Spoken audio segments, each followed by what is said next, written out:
Welcome back to Big Bris TV. On this episode, I'm going to be reviewing, as promised, these two watches, the Seiko SUR307 and the SRP165 or the SARX075. One is automatic and one is quartz. I don't know what's going on with my brain anyway, but thanks for coming back. Anyway, in the video about the SUR307, I alluded to the fact that this could be a go anywhere, do anything watch, a one watch collection, a watch that a guy could own and just wear. One watch. It's quartz. It's a grab and go. I have these silly gloves on. I had some PPE left over. I promised that I said that I'd try to put those white gloves on that I got from that headlight kit for my car, but it didn't fit, so I had to send them back. The lights didn't fit, so I wanted to send the kit back the way I received it. Anyway, so no gloves. Got these leftover PPE plastic gloves. So horrible. But anyway, I didn't want to get the smudges all over the watches. So, starting out here with the SUR307. This watch retails, or it's a suggested retail price of $250. That's suggested. Of course, as any of you know, with Seiko, you could get them for much less from the gray market. And this watch, the SARX075, which is automatic, has a SUR307 movement, white dial. I'm gonna call it white. Some call it ivory. Seiko calls it chironery, but it's a hemp leaf pattern on the dial. It's really nice. Both of these watches are really nice. This dial is silver, but it looks white. In some light, it looks white. Has a beautiful sunburst effect to that dial. Those indices sparkle in the sun. A polished bezel. This one also has a polished bezel. Stick indices that's also sparkle in light in the sun. They both have Lume. Okay, let's go about it this way. Let's compare the similarities and the differences. Let me take these stupid gloves off. This is ridiculous. Now my hands are gonna be super sweaty. Just wipe them on my pants. How you do when you come out of the men's room, you know, at a retail place. They have those blowers on the wall which never seem to get your hands dry, and you end up wiping them on your pants anyway. Okay, so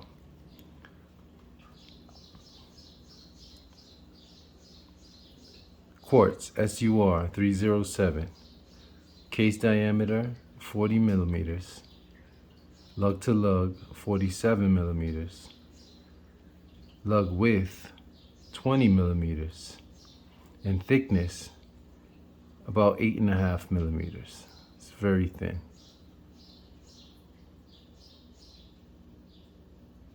SARX075 or SRP165, 39 millimeter diameter, 20 millimeter lug to lug, well, lug distance, 47 millimeters lug to lug, and the thickness of just over 11 millimeters. I think it's like 11.3, 11.2, but we'll call it 11. So it's one of their thinner presage models for the automatics. They both have sapphire crystals. I know for a fact that the SARX has anti-reflective coating. I'm not sure about this one, but if I look at them the same way, let's see. Put them side by side and go like this. Yeah, I believe they both have AR coating inside. They both have those dolphin style hands with Lume. The ones on the SARX are a little bit bigger, and the Lume, as you can see here, goes down all the way almost to the tip of the hands, sword style or dolphin style hands. Whereas the one on the SUR here, the Lume, it's a little bit less Lume. Both have framed out date windows. The SARX has a blue painted second hand, while the second hand on the SUR is silver. They both have stainless steel bracelets, and many of you may recognize that I took off that presage bracelet that I usually rock on this watch. I wanted to compare apples to apples, so I put the stock bracelet that this watch comes on back on it, and you can see satin finish, polished center links, both have that. This bracelet is not solid, it is folded. This bracelet is solid. The clasps, both twin button trigger releases, I guess you can call them. The SUR's clasp is a little bit shorter, but they're very similar. Seiko's larger on this one. And let's open them up and see.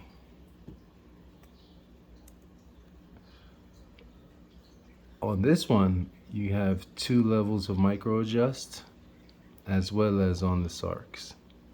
So that's very similar there. Let's open up the SUR, and you can see here, this is a stamped stainless steel clasp, and these are singular links on the bracelet. Overall watch, I don't have my scale handy, but overall watch weight, it's not too heavy, but it does have a little bit of weight to it. Now if we go over to the SARX, this one is significantly heavier, and as you open it, you can see it has a milled or solid clasp, buckle, or whatever you want to call this. And one thing I like about this is that you can see here how it's beveled, so that it doesn't dig into your wrist for comfort. Some call that chamfered, whatever, but it's beveled so that for comfort. And the links, they're individual links, so these aren't actually, are they? They're H links like the presage bracelet, but they do have the polishing on the inside. This is supposed to have some sort of special dia coating or whatever, but look at the SUR. On the edge here of the case top, it's polished. It's really nice. The rest of the case has a satin finish, which matches with the bracelet as you transition from the case to the bracelet. But if you can see here, the edge of the case is nice polishing on that edge. It's a nice detail, as well as the bevel. It's nicely polished. Overall, really nice look on this watch. I still love it. And trying to get the automatic version, I guess, or an automatic version, you can see there's a polished bezel. There's a slight bit of polishing on the same area on this sharp edge. This is the sharp edge series, Seiko sharp edge series. And this does have a signed crown. And it's different from the other presages in that the S is prominent and not just carved in. This one, we know the crown is not signed, but there's like a 2-step stage to the crown. It's fluted here for grip, and then it has this little extra piece. It's very nice the way they style that. So which one do I like better? Well, they're both different. They have a lot of similarities, but one's automatic and one's quartz. The quartz model, especially on that presage bracelet, but even if you had this bracelet, I like it a lot. I really love the thinness of it. I like that it's not overly heavy, but it's still, you can tell that you're wearing a watch when you have this one on. Has Lume, and it's, like I said, your grab and go. For this one, I like the fact that it's automatic, and I'll probably do another video about this watch and getting into the movement and everything, the SUR307 movement of it, which is, it's nice. But this watch purports to have a 70-hour power reserve, so in effect you could wear this watch, or let's just call it 3-day power reserve. 72 hours is 3 days. So let's call it with any movement at all in between those 70 hours, let's call it a 3-day. I think they're coming out with a newer version of this. And on the dial, where it says presage automatic here, it's kind of obscured, but it says 3-day or something like that. That's really weird. But they're both really nice.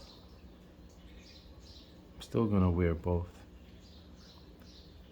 But just the way that I can wear this watch every day, I can wear this watch every day. And if I wore it every day, okay, so I started off with the white dial watches with the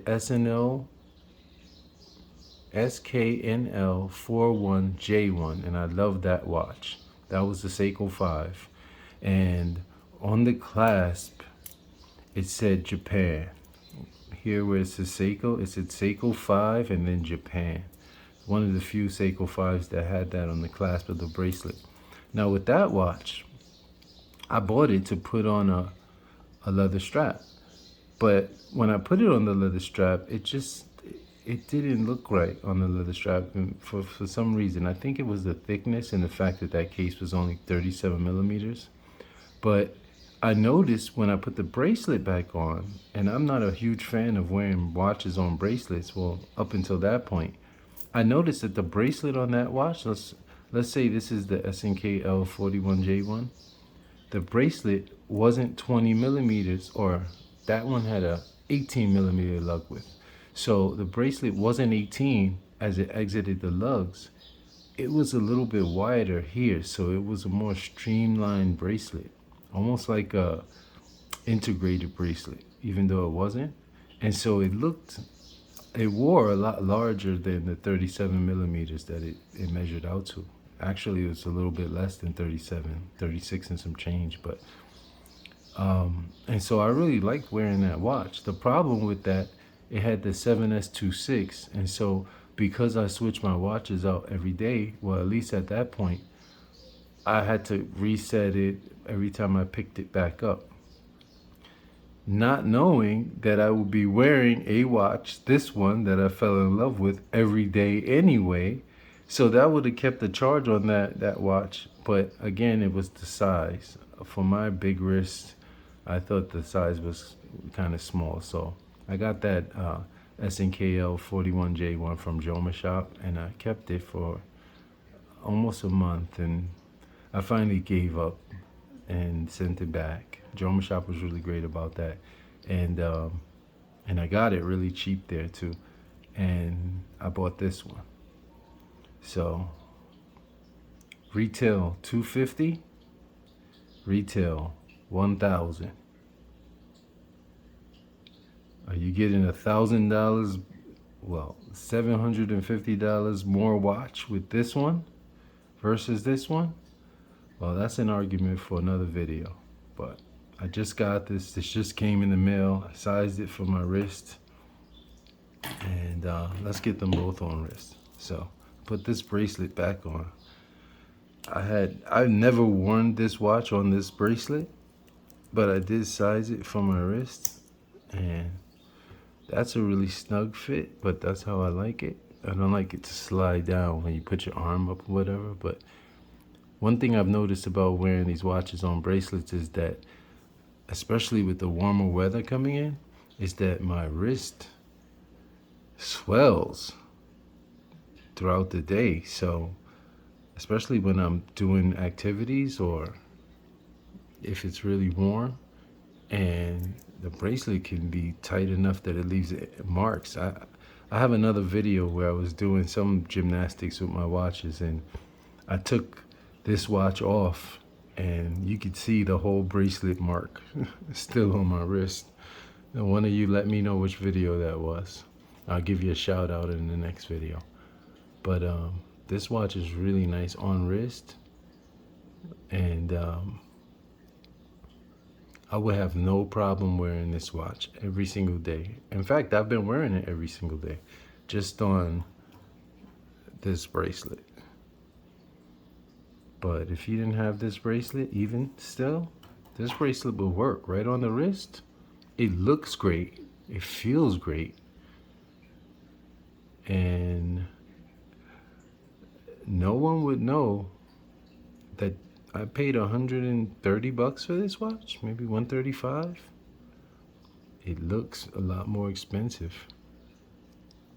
So let's move on to the SARX075.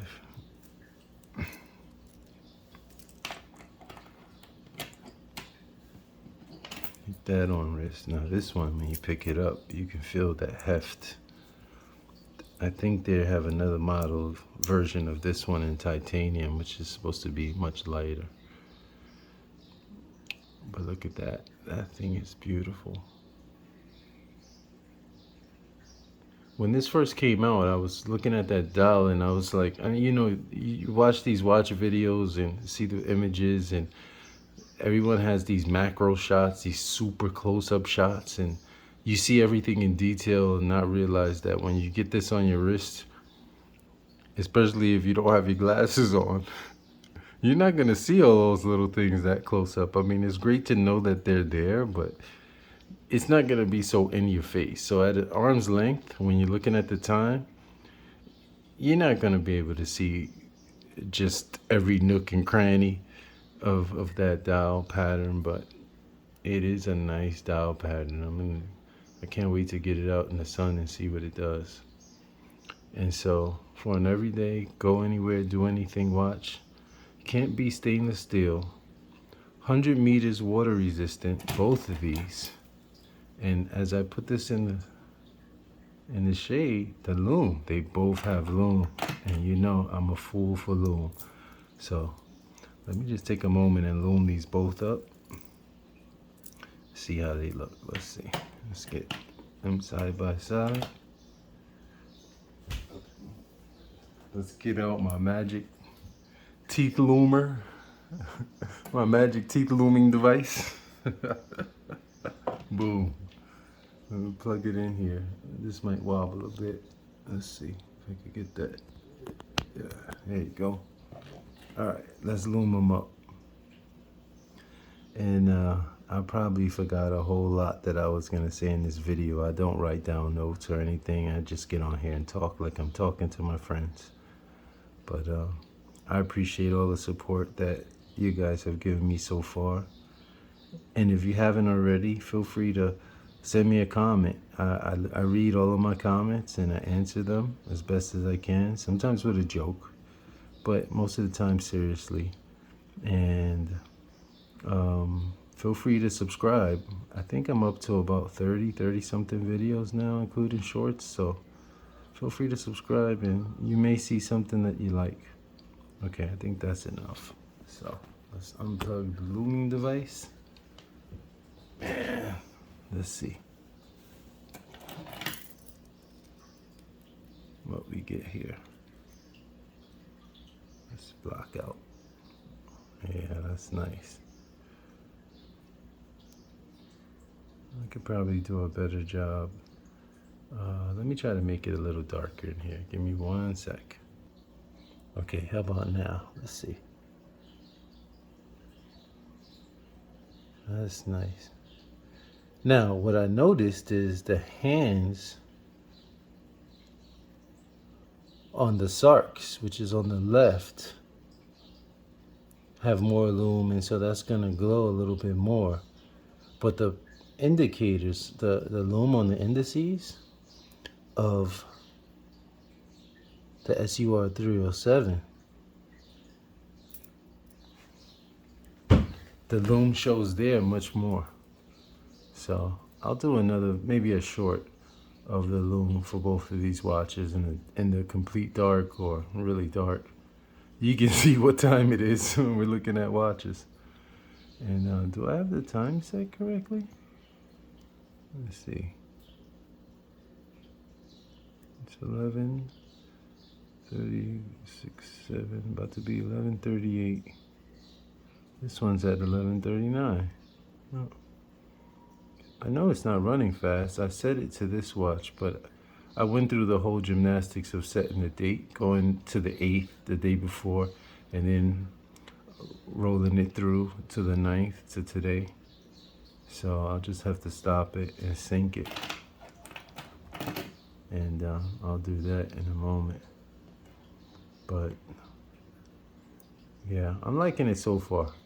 I've entered a contest on watchcrunch.com, the forum for us watch enthusiasts, and I'm fairly new there, but it's a contest, a one watch contest, where you have to wear one watch for a month.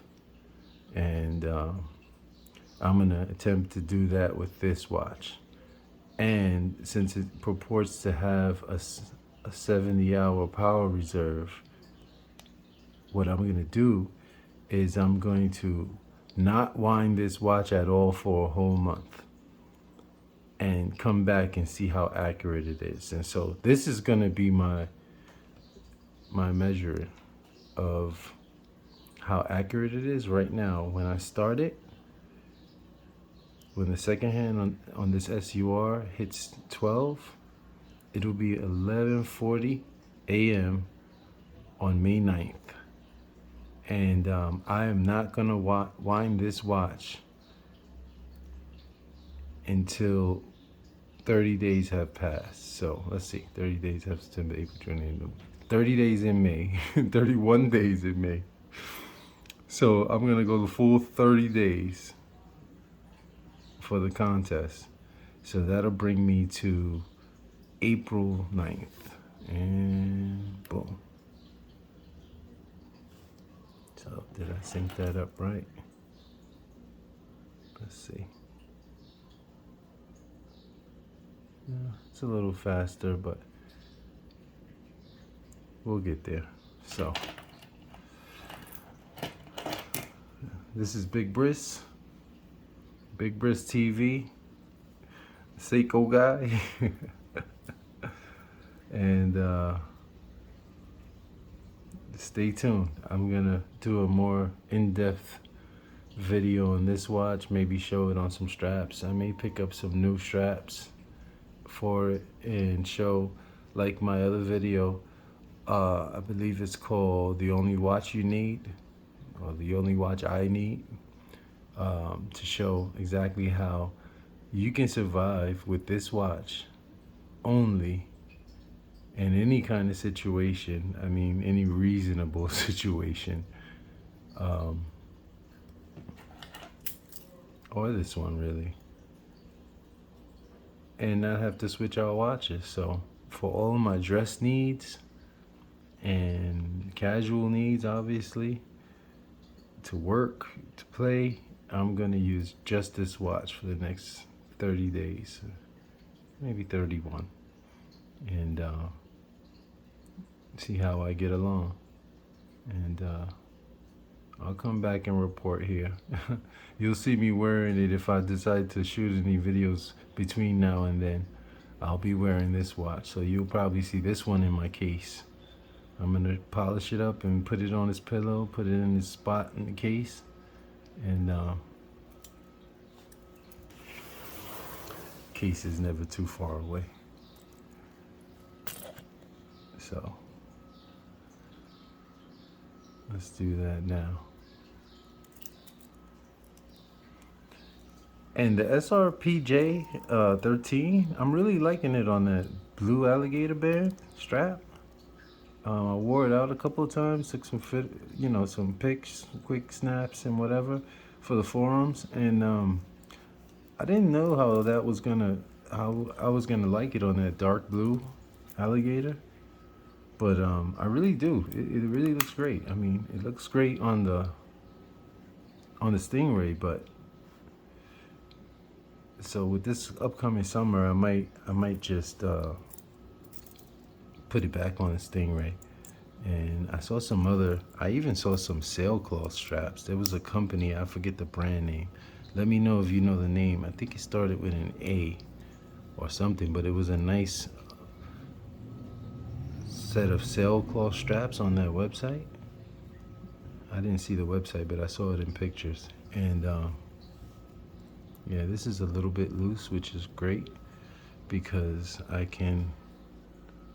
it'll allow for if my wrist wants to expand and whatever like that. So anyway, this has been Big Bris TV, and like, share, comment, subscribe, do whatever you like, and I'll catch you on the next one. Peace. And now I gotta put this guy back. And I adjusted this really bad. I left 1, 2, 3, 4, 5, 6, 7, 8 links on one side.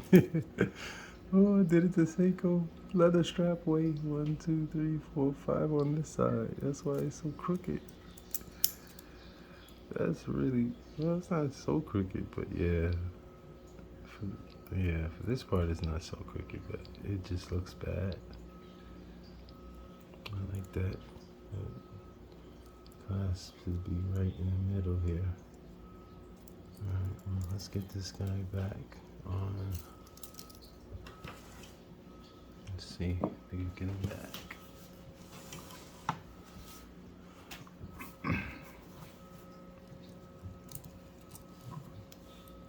This time, I'm gonna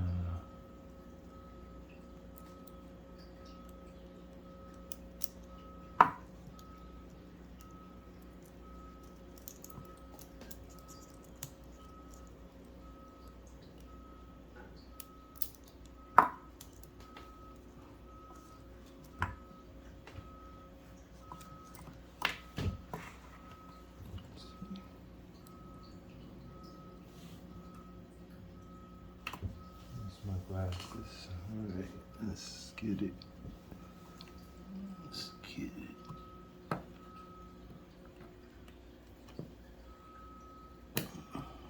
one.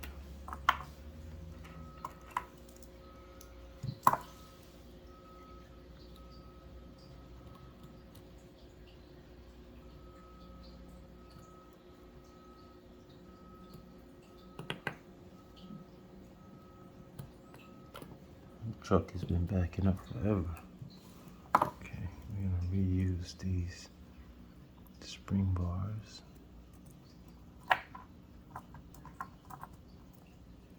Presage.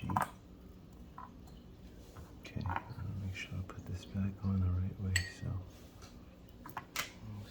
it's about even. It's 1, 2, 3, 4, 5, 6, 7, 8, 9. 1, 2, 3, 4, 5, 6, 7, 8.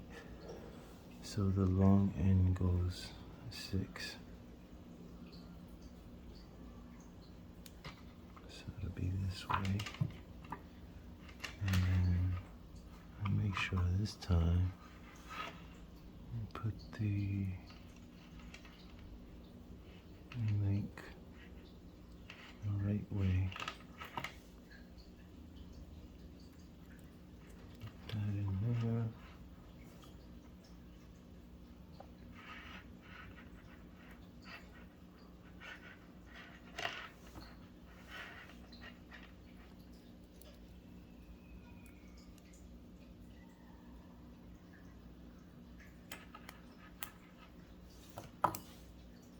That's it.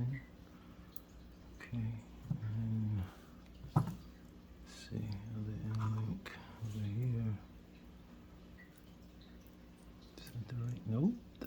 Yeah, that's Okay, yeah, so the writing is here, so that's the bottom, underside. Oh, man, I could have just looked. There's writing there. Let me know it's the underside. I guess I was just rushing. And this the right spring bar. That's not in. Let's get this. Okay, that's in. And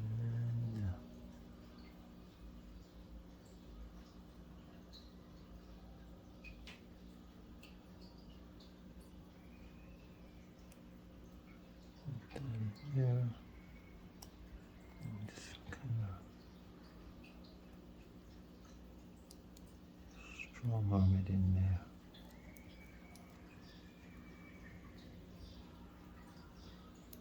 It wants to go.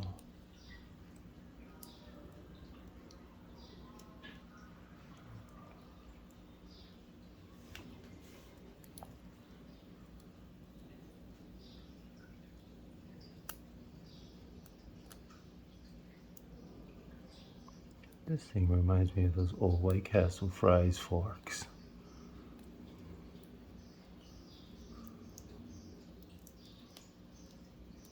Or wooden forks from White Castle.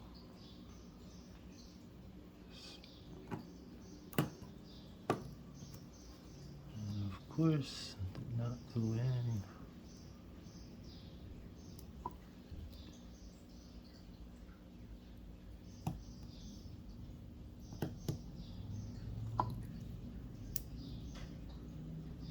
That's it. Okay. Nice. Alright, here we go. Nice polish. And then immediately put fingerprints back on it. That's crazy. Alright. That's my baby. Back to your pillow. 11:50.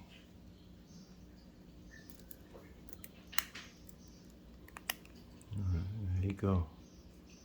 See you in a month, buddy.